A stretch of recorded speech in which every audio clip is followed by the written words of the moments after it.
Buenas, muchas bendiciones. Gracias por acompañarnos este día en este nuevo episodio, nuevo programa.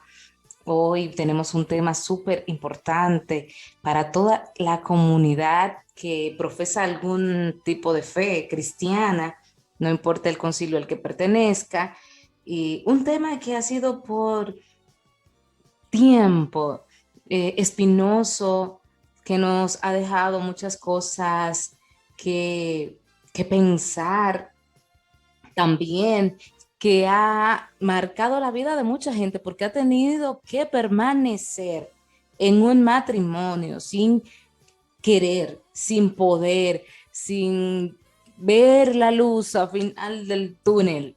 Y hoy nosotros para hablar sobre este tema hemos invitado a una persona experta, de verdad que sí, en el área, porque no solamente tiene la teoría, tiene la teoría, tiene la práctica acerca de un matrimonio, acerca de también de los divorcios.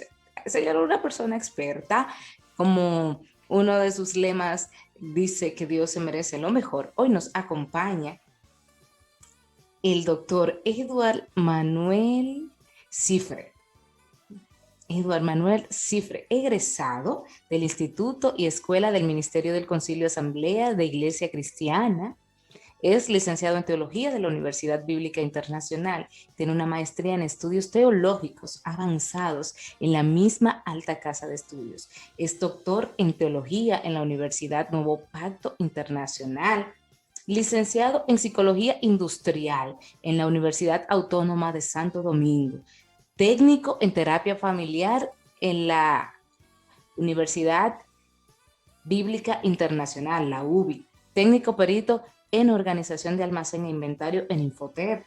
Catedrático en 4 universidades teológicas, la UBI, UMPI, Redime y Shalom. Docente activo en la Escuela del Ministerio del Concilio al que pertenece. También ha dado otros seminarios, profesor de Instituto Teológico, es, señores, un conferencista, imparte charlas, predicaciones a nivel nacional. Eso es en toda la República Dominicana y prontamente fuera de aquí, aunque sea a través de la web, ¿verdad que sí? Porque hay que utilizar estos recursos que tenemos a disposición. Él ha escrito manuales para instituciones teológicas, aproximadamente 7 en total, hasta la fecha de que estamos grabando este video. Y preside el ministerio Preparando Líderes para el Reino, secretario de la Alianza Cristiana Universitaria Internacional y coordinador académico de programas teológicos en distintas universidades. Es para que usted vea el background que tiene nuestro invitado del día de hoy. Ya les comenté que tiene toda la experiencia, no solamente en la teoría del matrimonio y del divorcio, sino que también tiene la experiencia, señores, porque hay cosas que no se pueden solamente hablar porque nosotros leímos, sino que necesitamos algo más.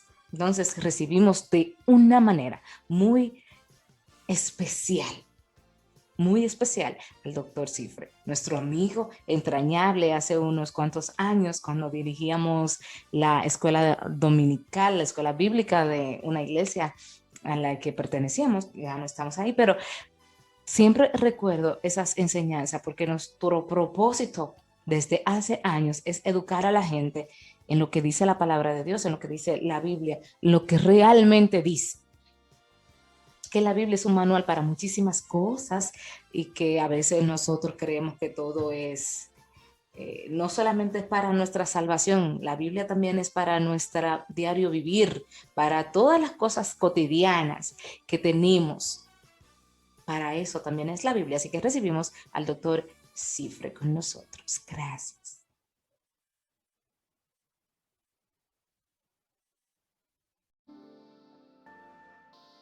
Empieza para yo no alargar más esta introducción. Totalmente de acuerdo con lo que estás diciendo. Aprovecho para bendecir tu vida. Muchas gracias de todo corazón por la oportunidad que me brindas.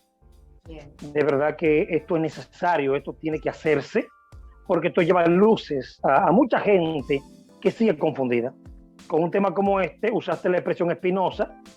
Recientemente coincidimos porque estaba compartiendo con un alumno y le decía que fácil para mí. Y veo que dijiste que también es fácil para ti. Sí, normalito. Pero no es el caso de todo el mundo, porque todos no son Argelia, todos no son Cifre. Ok. Entonces, para ese conjunto de gente que quizás pudiéramos encajar en todos, es este tema, porque yo entiendo de verdad que esto primero hace que mucha gente permanezca en lugares donde no debería de estar. Ni siquiera no es que no le guste estar, ni que no es feliz estando ahí, sino que no debería de estar por diversas razones. Entonces, en ese sentido, yo creo que si hay otros, quizás los que están llamados a arrojar luz sobre este tema y no lo hacen por algún temor, por miedo o por costumbre, yo creo que alguien debe de hacerlo y que se siga multiplicando. Yo lo siento mucho, pero yo soy esa persona, lamentablemente para otros. Qué bueno. Me gusta eso, porque acaba de decir que soy un maestro de la Biblia y ese es mi compromiso. Precisamente explicar qué realmente dice el texto sagrado. Es muy lindo decir, haga una exégesis y ni sabemos qué es una exégesis. Nos hemos convertido en eisegetas, que es lo contrario al exégesis. ¿Qué es eiségeta? Hacer decir al texto lo que me conviene que diga. Si los intereses míos están por encima de la verdad del texto sagrado. Y no debe ser así. Sí, eso tiene que acabarse ya. No, estamos en el siglo XXI. Antes, y con el perdón, ¿verdad? Pero, y sin ánimos de ofender a nadie, antes era pecado hasta que le pasaba a alguien que estuviera en cierta posición en los concilios o sí, en los grupos, en los determinados concilios diferentes. Si no le pasaba a nadie, eso era pecado y tú estabas fuera de la gracia de Dios. Hasta que le empezó a suceder a ellos como seres mortales, como todos los demás, entonces empezaron a estudiar el tema y a buscarle como que la 18ª pata al gato. Entonces, ahí sí, ¿verdad? Porque a ti sí, pero a mí. Continúa, que después van a decir que yo estoy sangrando. Precisamente el tema de hoy, este tema, yo diría que contextual. Este es un tema que no pasa de moda. Y el mayor problema, precisamente, y voy a hacer una frase, me voy a adelantar a alguien que escuche esto, yo sé que la va a decir y la van a escribir. Se tenía que decir y se va a decir. No, y se va a decir en el caso mío. Y se va a decir. Bien. El mayor problema lo han tenido, yo no puedo encasillarlo a todos, pero históricamente en los concilios evangélicos, con su bendito y santo dogma, por no decir otra palabra, para decirlo bonito. Porque el matrimonio es bíblico, pero al mismo tiempo es lo que muchos pasan por alto. Al mismo tiempo se ha constituido en un dogma. Como otros temas, es solo para ilustrar el diezmo. El diezmo es bíblico y también es un dogma. Entonces, ¿qué ha pasado? Como mucha gente no le ha hecho caso al texto bíblico, los concilios históricamente, la iglesia, vamos a llamarla iglesia también, ha entendido, por liderazgo, las autoridades eclesiásticas, repito, históricamente hablando, han entendido de que hay que constituirlo como una ley. A eso me refiero con el concepto dogma. Vamos a constituirlo como una ley. Entonces no tiene cargo, entonces no hace nada, y una serie de prescripciones y de prohibiciones. Y le quitan los derechos al miembro en todo el sentido de la palabra. Está no mal cumple. Eso. Está mal eso, que le digan de que tú no puedes ser presidente de X sociedad porque tú no diezmas. Claro que está mal. Pero yo he hablado con personas sobre el tema y dicen, pero es que si tú no, como que no cumples con lo que dice la Biblia, tú no puedes dirigir gente, porque como quien dice, tú no estás apto. Sierva, es que con lo que dice la Biblia no lo cumplimos ninguno. Ninguno lo cumplimos. Porque citamos el diezmo bíblico, ya lo estoy citando para ilustrar, y ya he llegado al tema, pero la Biblia me habla de 4 tipos de diezmo. y no lo hacemos. Han explicado que hay 4 tipos de diezmo. Israel tenía 4 tipos de diezmo. Entonces, ¿por qué no aplicamos los 4? ¿Por qué un solo? ¿Por qué que pero solamente? oye, no me hable del diezmo ahora, a menos que tú estés en la disposición de abordar el tema y después el otro, y tú no tienes tiempo. Entonces, vamos a hablar del tema de hoy, y yo sé que entonces nos vamos a sentar en otro momento y vamos a hablar del tema de los diezmos, porque a mí me parece genial. Así que pues invíteme para también traerle luces al pueblo, porque estamos equivocados. La próxima semana, en el siguiente video, vamos a hablar acerca de esos diezmos. Claro, porque, ay Dios mío, esto sí me gusta. Con base bíblica, con hebreo bíblico y las cosas como son. Bien, perfecto. Entonces, el tema de hoy, para la siguiente semana vamos a hablar de esos 4 tipos de diezmos, pero el tema central de hoy es el divorcio y lo que dice la Biblia y hasta lo que ha hecho la religión con el tema. Yo diría lo que realmente dice la Biblia, porque nos están vendiendo hasta hoy que la Biblia es que dice eso. Por eso yo agrego la palabra realmente, lo que realmente dice la Biblia. Empecemos, no puede haber divorcio si no hay matrimonio. ¿Podemos nosotros espiritualizar totalmente el matrimonio? Decir no. Por fe y gloria a Dios, y fe. No. Pero para nada. Pero ni siquiera me lo encuentro en la Biblia. Es tanto así, voy a comenzar. ¿Tú sabes a lo que me refiero con espiritualizar? Sí, claro. Okay. Claro. El Dios me dijo, y tú eres mi esposa, y porque aquí el evangélico todo es espiritual. Ahí está, ese es otro problema que tenemos nosotros.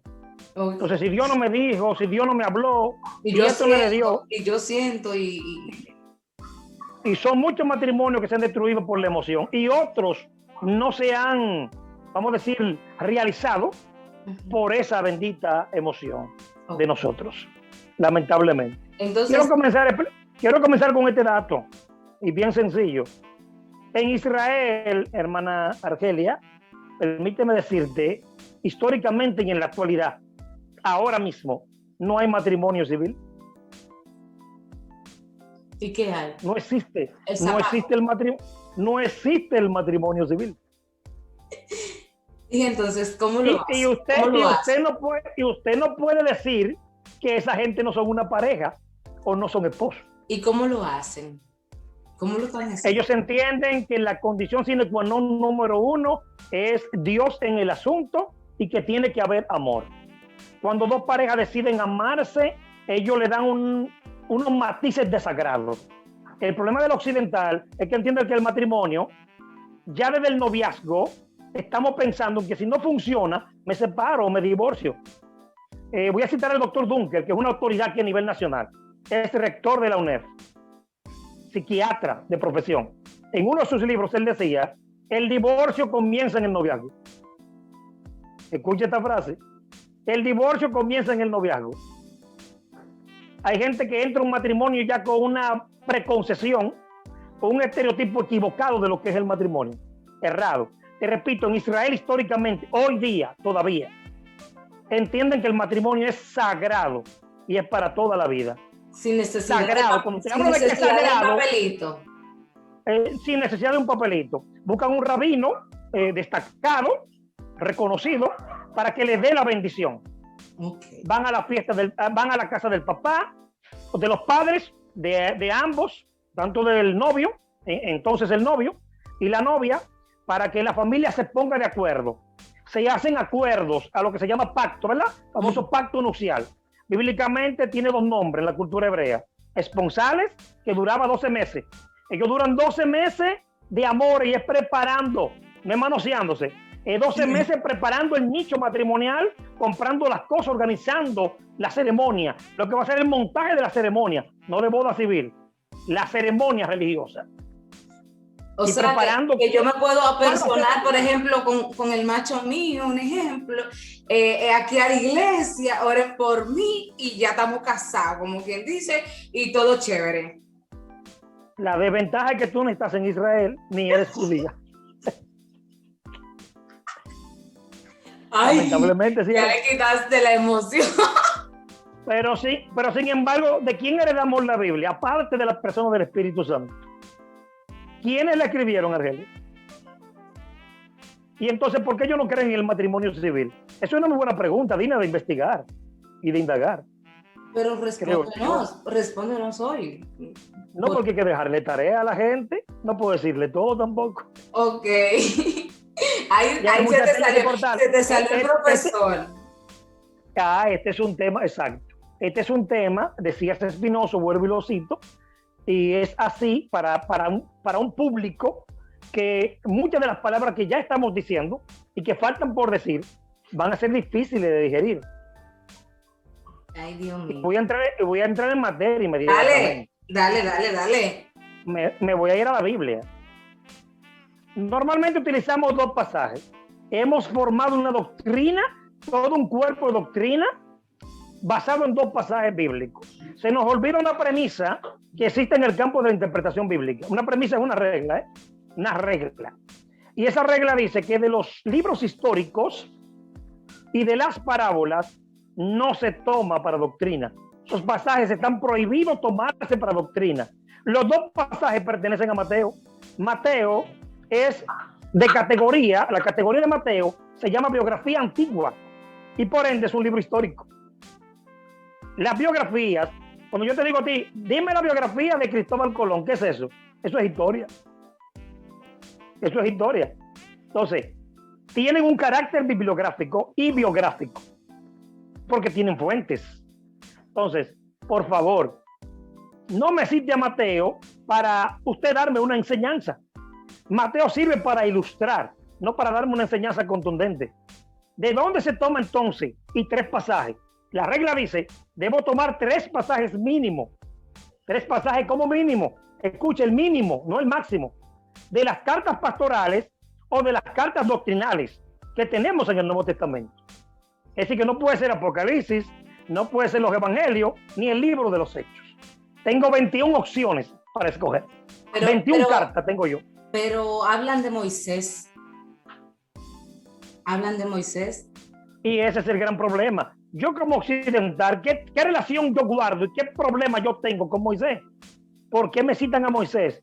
La base bíblica que también me citan, también prohibida, es del Antiguo Testamento. Te acabo de decir que es de las cartas pastorales o doctrinales que yo tengo en el Nuevo Testamento. ¿Deuteronomio es una carta del Nuevo Testamento? ¿O un libro del Nuevo Testamento? No. ¿Deuteronomio es una carta doctrinal? No. ¿Deuteronomio es pastoral? No. ¿Y la base bíblica de Deuteronomio 24, Argelia? Deuteronomio 24 es la otra cita del Antiguo Testamento. Para que vean lo mal que estamos, 2 citas de Mateo 5, 31, 32, no más de ahí, y Mateo 19. Es rayado con Mateo 19 que estamos. ¿Qué interpretación nos dan de Mateo 19?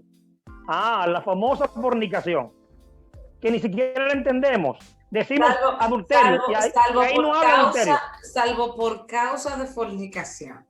Y nos dicen que el adulterio, entonces, es la única razón para divorciarse, aparte de la muerte. Porque esa no la sabemos. Las únicas 2 razones, entre comillas, y ahí cometemos el error, para yo divorciarme, es que se muera la pareja. Imagínense que el matrimonio vaya mal y esta persona tiene criterio, porque no hay que ser evangélico para tener criterio y tener principios, y sus principios, su genética demostrado en psicología, no son propensas al adulterio. Entonces, ¿qué nos va a quedar hacer? ¿Orar para que se muera? La segunda opción es orar para que se muera, entre comillas, ¿verdad? Aquí estoy orando. ¿Y cómo está el matrimonio? Yo estoy orando. ¿Y para qué? Para que se muera. Ay, Dios mío. Sin embargo, cometemos el error número 1 de confundir fornicación con adulterio. El texto griego habla de porneia. Y eso lo que significa es la fornicación en su sentido amplio. Cualquier pecado sexual ilícito.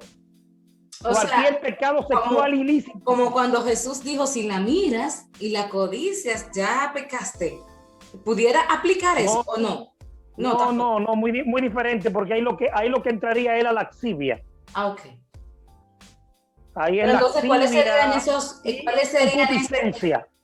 Y la concupiscencia es inevitable. Es inevitable la concupiscencia. Pero entonces, ¿cuáles serían esos pecados sexuales que mencionaste como a grandes rasgos que se está refiriendo el texto? Correcto, ahí entran los bacanales, las orgías, ahí entran las fantasías sexuales, va a depender, ahí hay un depende el nivel de la fantasía, porque fantasía de que la esposa quiere que tú te comas su cuerpo con leche condensada. Eso es una tontería. Ahí no hay ningún tipo de problema. Y eso se puede. Oh, muchacha, no quieras tú saber. Ok. Ese es el tema de otra clase también. Ese es tema para otra clase. Seguimos aquí con el divorcio. Te termino la idea. Aquí en Mateo 19, nos están vendiendo por otro lado, de que a Dios solo le importa el sexo.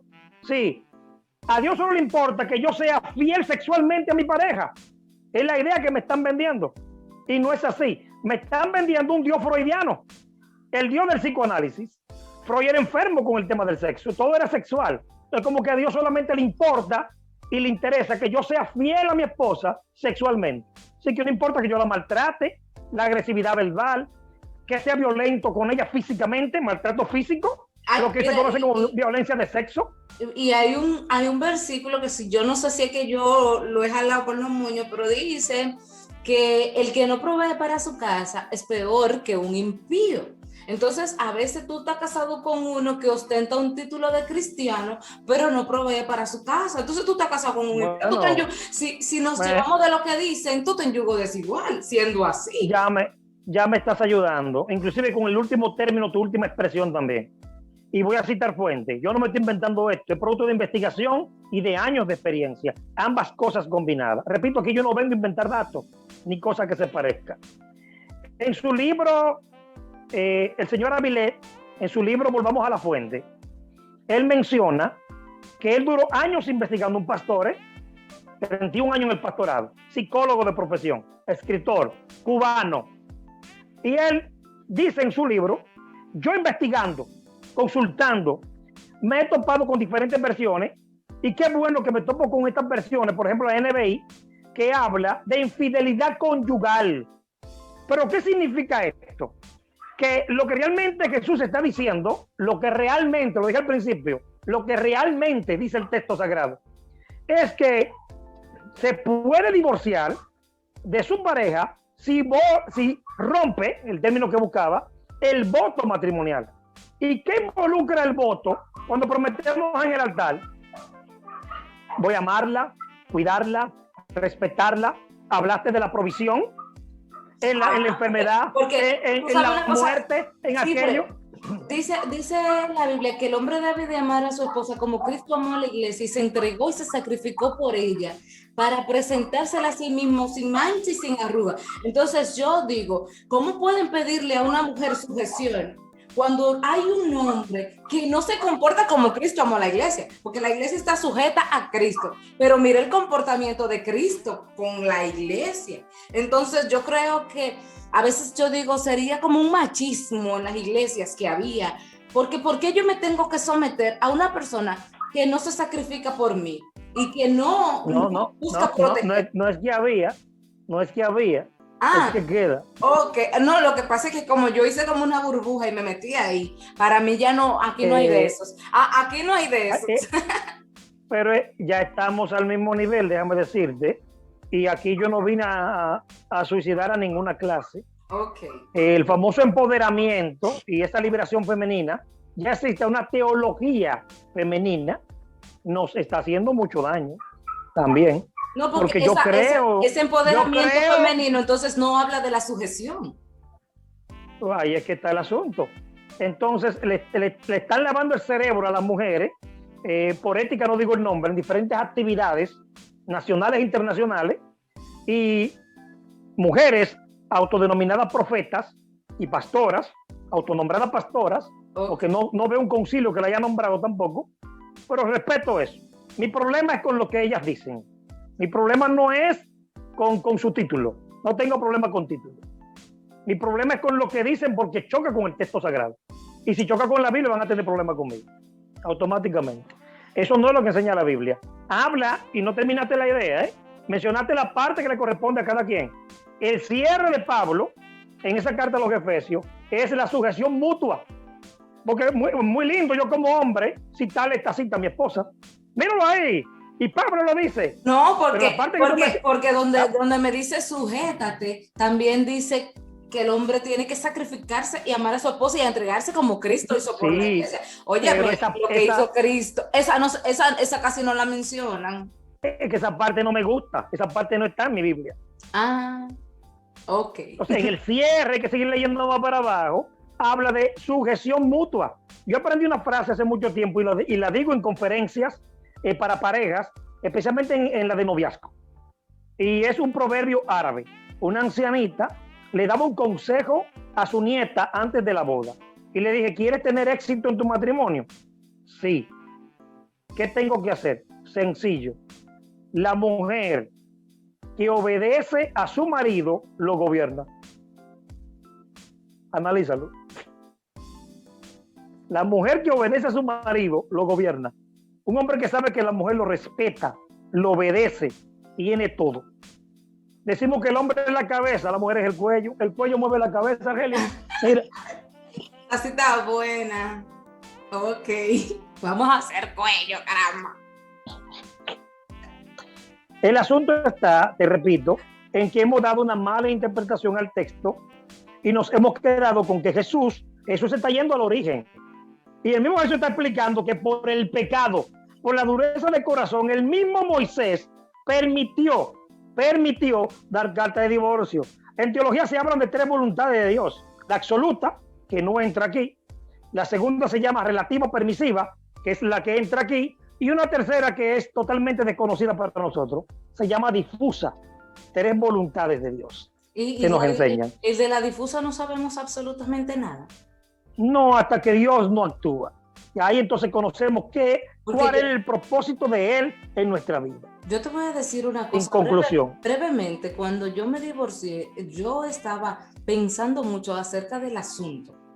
Y yo hasta ayuné. Y lo voy a decir aquí, público. Yo hasta ayuné, Señor. Sí, porque era el conocimiento. Era donde llegaba tu conocimiento. Pero también era como que me enseñaron esto, pero yo en mi íntima convicción y por lo que también había mínimamente estudiado, yo decía, es que no, hay algo más, porque yo no me puedo llevar simplemente porque me dijeron por aquí como que yo soy un caballo y por aquí, no, vamos a ver qué pasa. Y un día yo estaba en un lugar, abrí un negocio que tenía en ese momento y fue un amigo mío que es abogado. Me dice, Argelia, solo pasé por aquí a preguntarte, ya yo tenía 4 días en ayuno, a preguntarte, ¿qué vas a hacer con el divorcio? Y yo, ¿en serio? Y yo le dije, mira, si mañana consigo X cantidad de dinero, es para eso. Ese mismo día en la tarde, una muchacha, una cliente mía me llamó, mira, Argelia, pasa por aquí, hay tanto para que empiece el proceso de tal cosa. Y yo dije, en serio, pero no puede ser el diablo que te quitaste la palabra de la boca. Invirtiendo porque otra persona te va a decir que fue el diablo que te consiguió el dinero. Y el diablo da. Pero el diablo quita.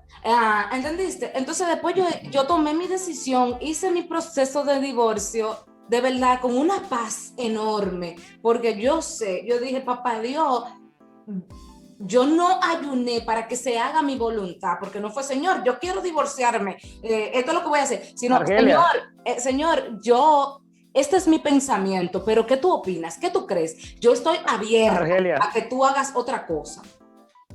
Tengo una pregunta para ti sencilla. ¿Te suena el nombre de Kathryn Kuhlman? Sí. ¿Tú conoces alguna mujer históricamente que Dios la haya usado más que ella? Yo no conozco otra. No conozco otro nombre.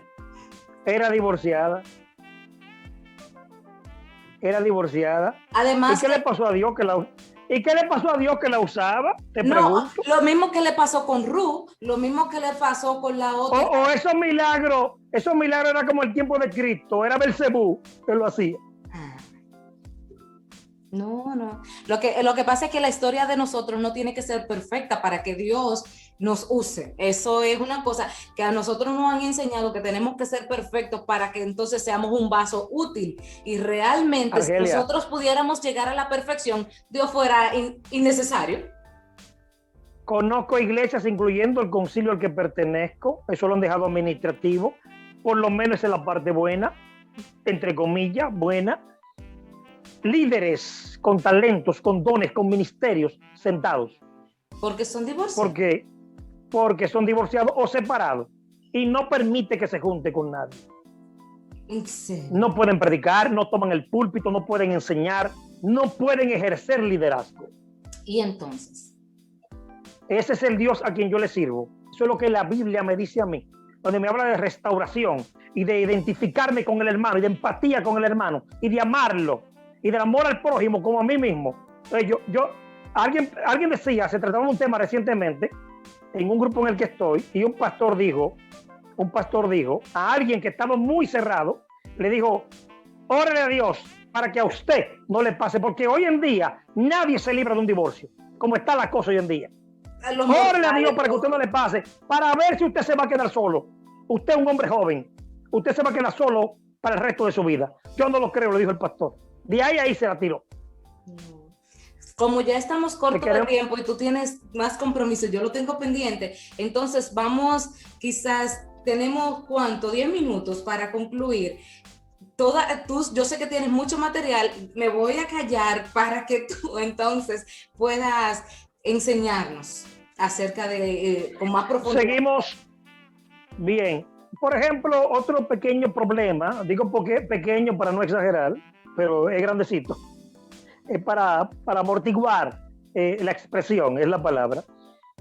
Lamentablemente estos concilios, la pregunta es si se han actualizado, se han sentado en la mesa del diálogo, han hecho una revisión a sus respectivas constituciones. La respuesta yo la tengo: no, se cuentan.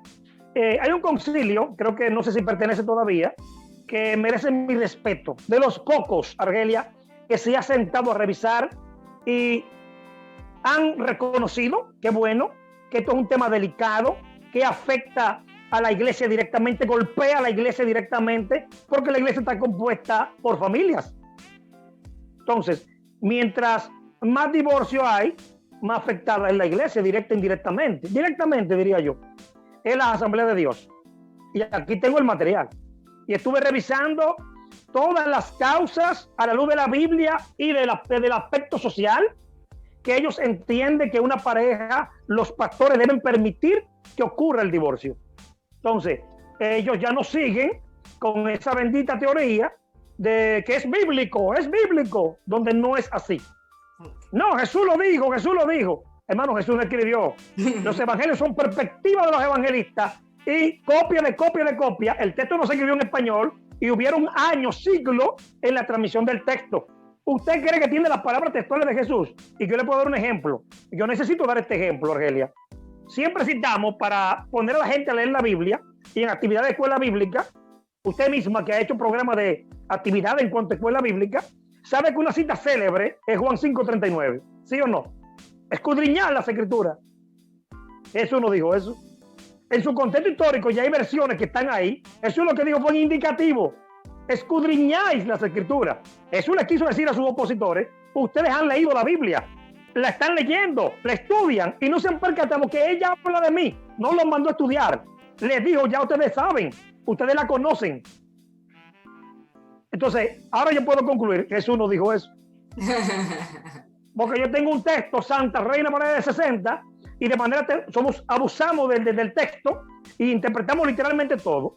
No, Jesús lo dijo. Usted revisó realmente si Jesús lo dijo. Repito, Jesús no escribió. Y los evangelistas, los 4 chocan entre sí. Y yo lo demuestro. Los 4. ¿Por qué? Asunto destinatario, público distinto, las traducciones, las versiones que hemos trabajado hasta ahora, muchas cosas que pudiéramos decir. Pues no abuse del texto. Sabes que hasta la bioneuroemoción nos enseña que la gente, que no es lo que ocurre, es la interpretación que nosotros le damos a lo que ocurre basado en nuestras creencias. Y por eso quizás, apoyando eso que tú acabas de decir, los puntos de vista distintos de los evangelistas, porque ellos todos crecieron en un contexto diferente. Entonces, a partir de su contexto, ellos interpretaban las cosas que escuchaban, que vieron, que...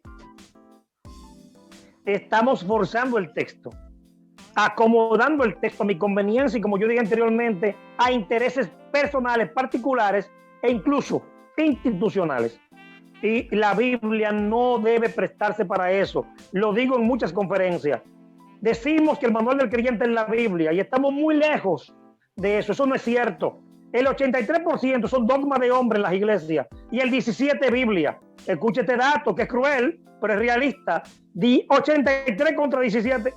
A mí no me diga que la Biblia es el manual del creyente y que es la Biblia lo que usamos y que la fuente es la Biblia. Eso no es cierto. Es regla de hombre.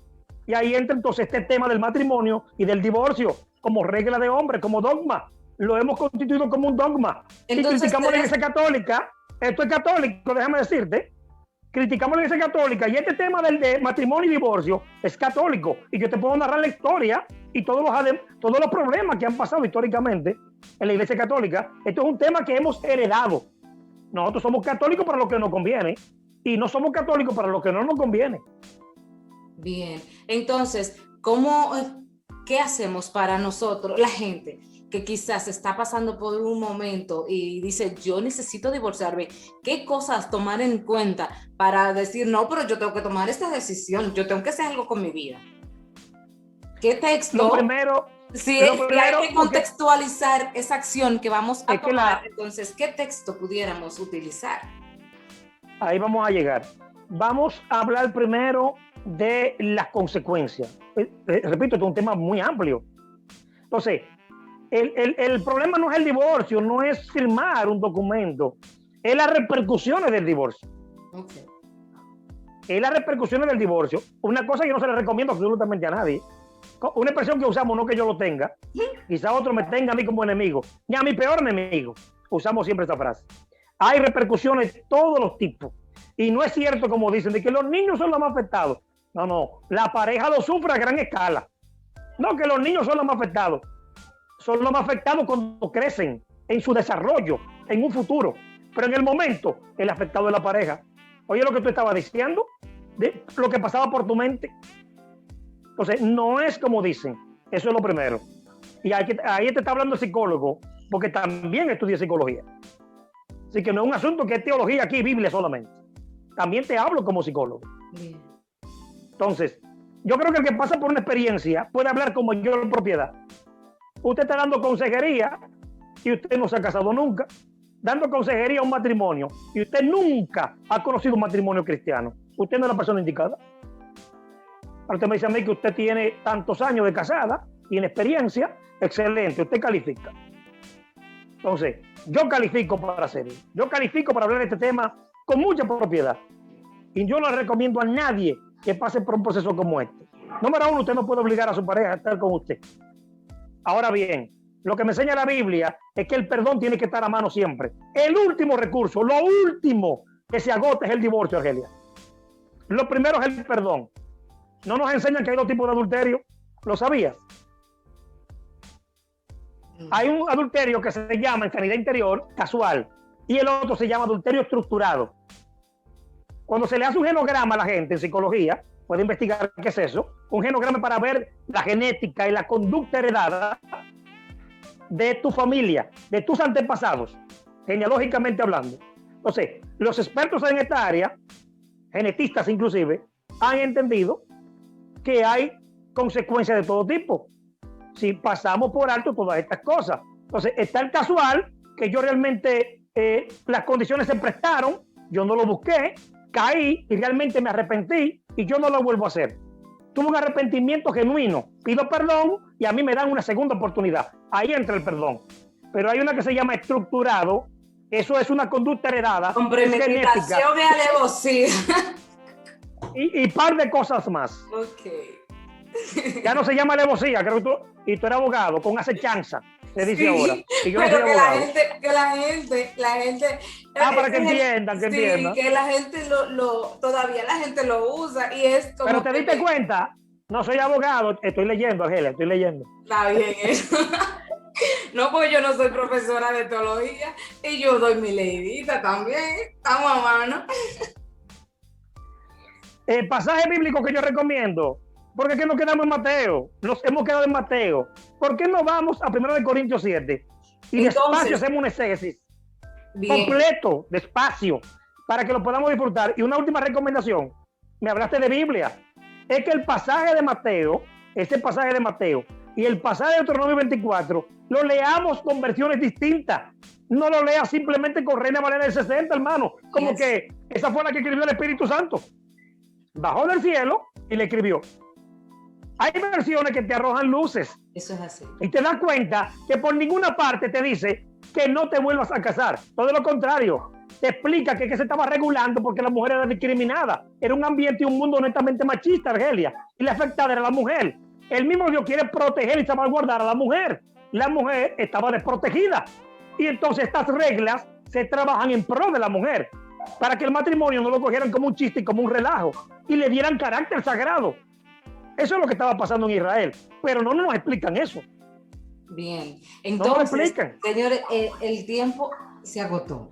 Ahora bien, vamos a seguir. Yo creo que no hemos terminado de hablar de este tema. Vamos a hacerle una segunda parte a este mismo tema y también nos queda pendiente entonces el asunto del diezmo. Cifre, mil gracias por acompañarnos este día. Sumamente interesante este tema. Yo espero que los que puedan ver el video y escuchar este podcast puedan entonces ir como que aclarando las ideas y que también vayan al segundo video de este mismo tema para que entonces nosotros vamos a terminar de completar toda esta idea, porque hay cosas que todavía yo sé que la gente, ok, está un poquito en el aire, pero vaya al segundo video y entonces para que termine de aprender. Gracias, Infre, mil gracias, bendiciones por acompañarnos y por siempre decir presente cuando te necesitamos, que a veces los compromisos son muchos, pero la disposición yo la valoro mucho y espero que Papá Dios te lo pague. Y paga bueno. ¿Verdad que sí? Pues Muchas gracias, muchas gracias. Siempre a la disposición. Shalom.